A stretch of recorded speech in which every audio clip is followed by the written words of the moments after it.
अस्सलाम वालेकुम रहमतुल्लाहि वबरकातुहू। मैं फिरता हूँ नाजरीन, हम अरबी की एक ऐसी सीरीज़ शुरू करने वाले हैं जिनमें हम मुआयने अल्फाज यानी कि अल्फाज के मुआयने जानेंगे। अल्फाज के मायने उर्दू की कक्षा 10th की किताब में एक चैप्टर है जिसका नाम है मुआयने अल्फाज। अल्फाज के मायने, ये क़वाइद में है, क़वाइद की बात कर रहा हूँ।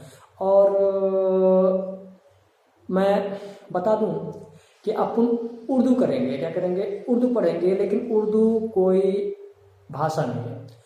उर्दू अरबी, फारसी और हिंदी से मिलकर के बनी है, इसी को हम उर्दू कहते हैं। आप भी जानते हैं हिंदुस्तान में उर्दू, अरबी, फारसी, तुर्की, हिंदी और ये इंग्लिश और वगैरह वगैरह पता नहीं कितनी भाषाएं आ करके सब इधर उधर करके खिचड़ी बना लिया है। और आजकल अरबी फारसी ज़्यादा बोले जाते हैं, ज़्यादातर रोज़मर्रा ज़िंदगी में अरबी फारसी और यूज होते हैं। तो आज हम अरबी ही पढ़ेंगे। क्या करेंगे, अरबी पढ़ेंगे। अरबी की कुछ ऐसी ट्रिक बताऊंगा जो आप देखते ही पता लगा लेंगे कि ये अरबी की अल्फाज है, ये अरबी के अल्फाज है, ये फारसी का अल्फाज है, और ये हिंदी है, और ये तुर्की है, ये वगैरह वगैरह जो भी हो। और हाँ, अगर आप रीट तैयारी कर रहे हैं या फिर दीगर एग्ज़ाम की तैयारी कर रहे हैं तो भी आपके लिए बेहतर है, तो भी आपके लिए बेहतर है। आप अगर उर्दू से रीट की तैयारी कर रहे हैं, यूपी बोर्ड या बिहार बोर्ड या जो भी बोर्ड हो, तो आपके लिए बेहतर है।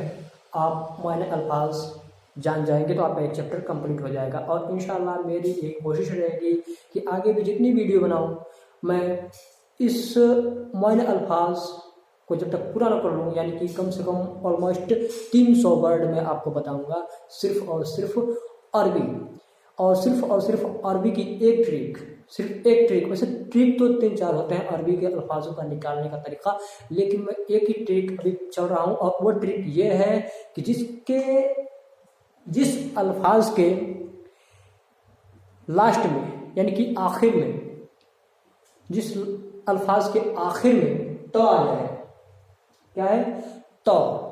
अब वो तो आए या तो आए, जो भी आए, वो अगर आए तो वो समझ जाना है अपने को कि ये अरबी का ही अल्फाज है, ये अरबी का ही अल्फाज है, अरबी का ही शब्द है। ये हमको जान जाना है कि जिस अल्फाज के लास्ट में तो आए। अपवाद में एक ही चीज़ है, वो है आफत।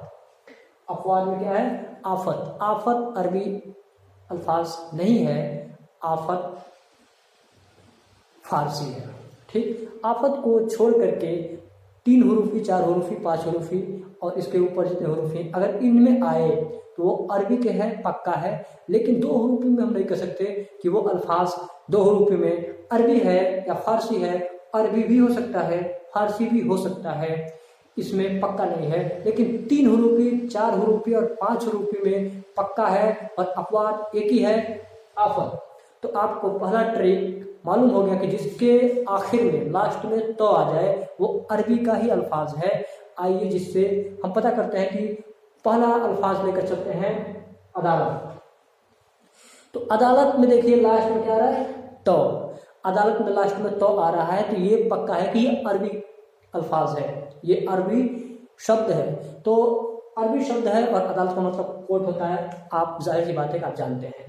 और उसके बाद से नेक्स्ट अल्फाज लेकर चलते हैं, आखिरत। क्या है, आखिरत। तो आप जानते हैं आखिरत, इसमें भी तो आ रहा है, तो आखिरत भी जाहिर सी बात है कि अरबी का अल्फाज है। और आखिरत का मतलब होता है लास्ट में, अंतिम में या आखिर में। आप भी जानते हैं कि ये दुनिया है और वो आखिरत है, मतलब जहां मरने के बाद जाएंगे।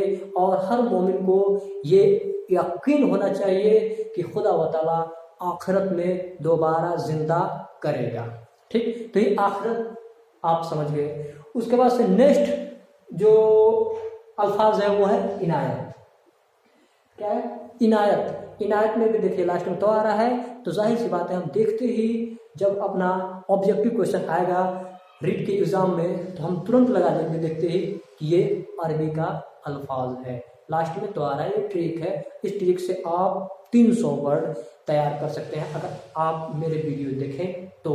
और मेरे वीडियोज इंशाअल्लाह आगे भी ऐसे बनते रहेंगे। ये अपना पहला वीडियो है, शुरुआती है। अगर मुझसे कोई गलती हो जाए बोलने में, मेरे अल्फाजों में कोई गलती हो जाए तो आप माफ़ कीजिएगा, क्योंकि मैं नया नया यूट्यूबर हूँ, बोलने का तरीका इतना मालूम नहीं, लेकिन कोशिश करूँगा कि अपने बोलने का तरीक़ा को सही ढंग से इस्तेमाल करूं।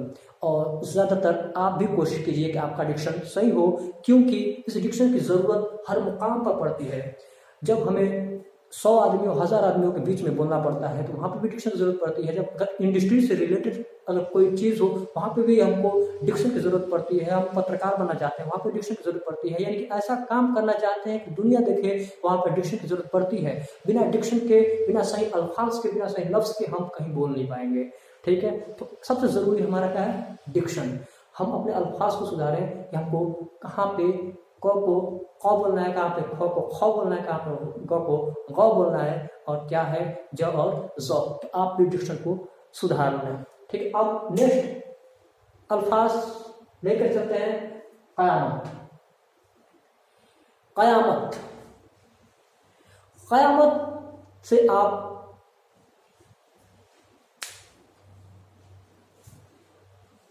वाकिफ होंगे। क़यामत का मतलब होता है फना होना। ये दुनिया फानी है और क़यामत आएगी। और एक और बात बता दूं इसमें, वो भी बहुत बड़ी ट्रिक है, बहुत बड़ी ट्रिक। वो ट्रिक ये है कि क़यामत आएगी। ठीक, इसका मतलब यह है कि क़यामत आएगी, मतलब क़यामत क्या है? मोरनस है। क़यामत क्या है? मोरनस है। तो आप मुज़क्कर और मोरनस तो शायद पढ़े होंगे और न पढ़े होंगे, तो इंशाल्लाह उस पर भी मैं वीडियो तैयार करके मोरनस और मुज़क्कर पे वीडियो तैयार करके डाल दूंगा, आप देख लीजिएगा। मोरनस का मतलब होता है स्त्रीलिंग और मुज़क्कर का मतलब होता है पुल्लिंग। तो हम एक बात और बता दें कि जिसके लास्ट में तो आता है, यानी कि जो अरबी के अल्फाज हैं वो सब क्या होंगे? मोरनस होंगे, यानी कि स्त्रीलिंग होंगे। इसलिए क़यामत आएगी, कभी ऐसा नहीं कहेंगे क़यामत आएगा, क़यामत आएगी, क़यामत आएगी। तो क़यामत का मतलब आप जानते हैं, और हर मोमिन को क़यामत पर यकीन होना चाहिए कि क़यामत आएगी तो आएगी। ठीक, अब नेक्स्ट अल्फाज लेकर चलते हैं क़यामत। हाँ, उसमें मैं भूल गया था, क़यामत की निशानियाँ। क़यामत की निशानी मैं इस वीडियो में नहीं बताऊंगा, क्योंकि ये वीडियो लंबा हो जाएगा। अपने को अभी बहुत से अल्फाज बाकी हैं। क़यामत की निशानियाँ इंशाअल्लाह आगे बता दूंगा, लेकिन क़यामत की निशानी में एक निशानी बता देता हूँ कि जब क़यामत आएगी तो उससे पहले क्या होगा कि जो चरवाहे रहेंगे, चरवाहे जो भैंस गाय चराते हैं, वो क्या करेंगे? वो बड़े बड़े इमारतें खड़ा करेंगे और उस पर तकब्बुर करेंगे। ठीक, तो हमारे पास इतना टाइम नहीं है। इंशाअल्लाह अगले वीडियो में जब उस प्रकार के वीडियो तैयार करूँगा, उस वीडियोज़ में मैं बता दूंगा आपको कि क़यामत की निशानियाँ क्या क्या हैं। और हवाला देने का भी मेरे पास टाइम नहीं है कि हवाला दूँ, मेरा वीडियो ज़्यादा लंबा हो जाएगा, इसलिए हवाला मैं देने पाऊँगा, माफ़ कीजिएगा। आगे चलते हैं, जो नेक्स्ट वीडियो है, माफ़ कीजिएगा, जो नेक्स्ट अल्फाज है वो है गुर्बत। क्या है? गुर्बत। गुर्बत, गुर्बत देखिए, गुर्बत, गुर्बत का मतलब होता है गरीबी। क्या होता है? गुर्बत का मतलब होता है गरीबी। आप भी अपने डिक्शन सुधार लें। गुर्बत, गुर्बत नहीं, गुर्बत, गुर्बत का मतलब होता है गरीबी। गरीबी, गरीबी आप तो जानते हैं हिंदुस्तान है, और हिंदुस्तान में तो गरीबी, गुर्बत बहुत है। तो अगर एक इंसान 3.5 भर सोना, 3.5 भर सोना ज़कात कर दे, अगर एक इंसान 3.5 भर सोना ज़कात कर दे तो गुर्बत दूर हो जाएगी इस हिंदुस्तान से, कोई गरीब नहीं रहेगा अगर एक इंसान 3.5 भर सोना ज़कात कर दे तो। लेकिन ज़ख़ीरा करके रखे हैं ये सब, ज़ख़ीरा करके रखे हैं सब अपने ख़जाने को, पता नहीं क्या करेंगे। आगे देखते हैं तिलावत। तिलावत, लास्ट में तो आ रहा है, मैं जितनी भी अल्फाज बताऊंगा लास्ट में तो आ रहा है, और जाहिर सी बात है अरबी के अल्फाज हैं। आपको बहुत मज़ा आएगा, मेरे वीडियोज आप देखते रहिए, बहुत मज़ा आएगा। और मैं ऐसे ऐसे ट्रिक बताऊंगा कि अरबी, फारसी और हिंदी और उर्दू और दिगर अल्फाज, दिगर भाषाओं में आपकी कोई दिक्कत नहीं होगी। आपके ये क्लियर हो जाएंगे बिल्कुल कि आप देखते ही बता देंगे कौन अल्फाज किस भाषा का है। ऐसे ट्रिक बताऊंगा। फिलहाल तो मैं अरबी बता रहा हूं कि लास्ट में जिसके तो आ जाए वो अरबी भाषा है। तो क्या कर रहे थे हम? तिलावत। तिलावत तिलावत का मतलब होता है पढ़ना। आप भी जानते हैं कि तिलावत सुबह हो, शाम, या फिर सुबह, या फिर एक दिन में एक बार ज़रूर करना चाहिए। चाहे भले ही एक ही आयत किया, 2 ही आयत किया, जितना भी, लेकिन करना ज़रूर चाहिए। जिनको खुदा व तआला ने तिलावत यानी कि कुरान पढ़ने के लायक बनाया है, जिनको अरबी आती है, उनको चाहिए कि सुबह या शाम ज़रूर पढ़ लिया करें, कम से कम 1-2 आयत पढ़ लिया करें। तिलावत का मतलब होता है, मैंने बता दिया, पढ़ना। और उसके बाद से नेक्स्ट अल्फाज लेकर चलता हूँ, वह है नसीहत। नसीहत, तो नसीहत का मतलब आप भी जानते हैं, सलाह देना, राय देना। नसीहत का मतलब होता है सलाह देना, राय देना, मशवरा देना, एडवाइस देना दूसरे को, ये नसीहत कहलाती है। लास्ट में तो है अरबी है, तो जाहिर सी बात है। उसके बाद से मुसीबत। मुसीबत से फुर्सत नहीं मिलने वाली मुसीबत। मुसीबत भी अरबी है, जाहिर सी बात है। और मुसीबत का मतलब होता है आफत। आफत, आफत आ गया यहाँ, आफत अपवाद में भी है, आफत फारसी है, लेकिन मुसीबत अरबी है। और मुसीबत का मतलब होता है आफत, परेशानी, परेशानी, दिक्कत।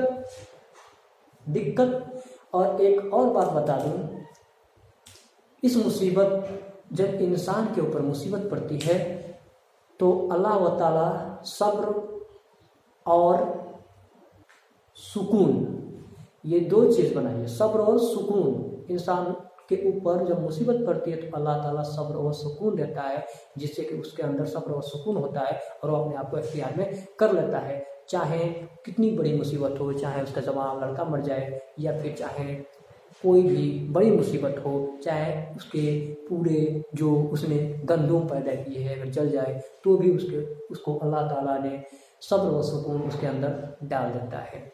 ठीक है। उसके बाद से नेक्स्ट अल्फाज है शहवत। शहवत से आप शायद वाकिफ होंगे, क्योंकि शहवत का मतलब होता है हवस। हवस और शहवत इंसान के अंदर पैदा हो जाती है, और अपने को कोशिश करनी चाहिए कि हमारे अंदर शहवत पैदा ना हो, हवस पैदा ना हो। और शहवत हदीस में भी, बहुत से हदीस में भी हमारे नबी करीम सल्लल्लाहु अलैहि वसल्लम ने भी फरमाया कि शहवत दूर करने का 2 तरीका है। एक है या तो निकाह कर लो, दूसरा या कसरत से नमाजें पढ़ो, रोज़े रखो, नफली रोज़े रखो, कसरत से नमाजें पढ़ो। इंशाअल्लाह आपके अंदर शहवत नहीं होगी, शहवत पैदा नहीं होगी। और शहवत दूर करने का एक और तरीका है, वो है दुआ। वो है दुआ। मैंने यहाँ पर दुआ लिख दी है, ला मरगूबी इल्लल्लाह, ला मतलूबी इल्लल्लाह, ला महबूबी इल्लल्लाह, ला इलाहा इल्लल्लाह, ला मरगूबी इल्लल्लाह, ला मतलूबी इल्लल्लाह, ला महबूबी इल्लल्लाह, ला इलाहा इल्लल्लाह। इसको आप अगर रोज़ाना मतलब एक दिन में अगर 100 बार पढ़ लेंगे तो इंशाअल्लाह आपके अंदर शहवत पैदा नहीं होगी। ये था मेरा आज का पहला वीडियो। आपको ज़रूर कुछ सीखने को मिला होगा, और मेरे जितने भी वीडियोज़ आप देखेंगे कुछ ना कुछ सीखने को ज़रूर मिलेगा। और आप भी कोशिश कीजिए कि इसको अपने कापियों में नोट कीजिए, इसको अपने ज़हन में नोट कीजिए, और सही ढंग से इसका इस्तेमाल कीजिए बोलने का, और सही ढंग से आप अरबी भी सीख सकते हैं। तो मिलते हैं नेक्स्ट वीडियोज़ में, तब तक जज़ाकल्लाह, खुदा हाफिज़।